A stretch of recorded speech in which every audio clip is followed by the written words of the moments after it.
আসসালামু আলাইকুম। আফনান্স মম kitchen and ব্লগে সবাইকে জানাচ্ছি ওয়েলকাম। আজকে আমি কি রান্না করেছি তারই ছোট্ট একটি ভিডিও আপনাদের সাথে শেয়ার করছি। তো সকালবেলা প্রথমে আমি চাপটি পিঠার জন্য একটি মিশ্রণ তৈরি করে নিয়েছি। এর ফুল রেসিপি কিন্তু আমার ঘরোয়া রান্না বাই আফরোজা চ্যানেলে রয়েছে। তার সাথে বানিয়েছি রসুনের ভর্তা, তারপর এক এক করে চাপটি পিঠা বানিয়ে নিচ্ছি।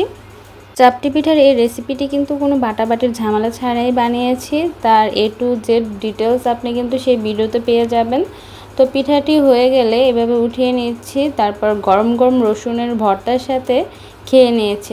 সকালে রসুনের ভর্তা দিয়ে চাপটি পিঠা খাওয়ার পর দুপুরে বানিয়েছি ঝাল ঝাল চ্যাপা শুটকি দিয়ে কাঁঠালের বিচি ভুনা। এরও রেসিপি কিন্তু আমার ঘরোয়া রান্না বাই আফরোজা চ্যানেলে দেওয়া হয়ে গিয়েছে, চাইলে ওখান থেকে দেখে আপনারা বানিয়ে খেতে পারেন। তারপর রান্না করেছি ট্যাংরা মাছ দিয়ে আলুর ঝোল। তার জন্য প্রথমে আমি ট্যাংরা মাছগুলোকে হালকা ভেজে নিয়েছি। এবার একটু তেল দিয়ে তার মধ্যে পেঁয়াজ কুচি ভেজে নিয়েছি। তারপর 1.5 চা চামচ পরিমাণ রসুন বাটা দিয়ে একটু ভেজে তার মধ্যে পানি ঢেলে দিয়েছি।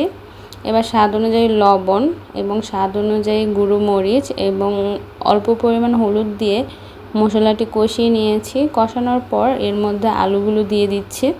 আলুগুলো কিন্তু খুব বেশি মোটা মোটা করে কাটিনি, এরকম একটু চিকন চিকন করে কেটে তারপর খুব ভালো করে মশলাগুলোর সাথে কষিয়ে নিয়েছি।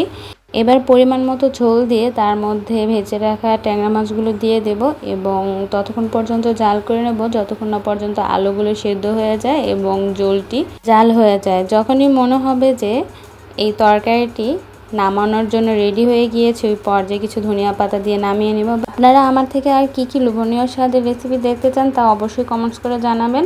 আর এসব লোভনীয় রেসিপি দেখতে অবশ্যই আমার চ্যানেলটি সাবস্ক্রাইব করে রাখবেন। সবাই ভালো থাকবেন। আল্লাহ হাফেজ।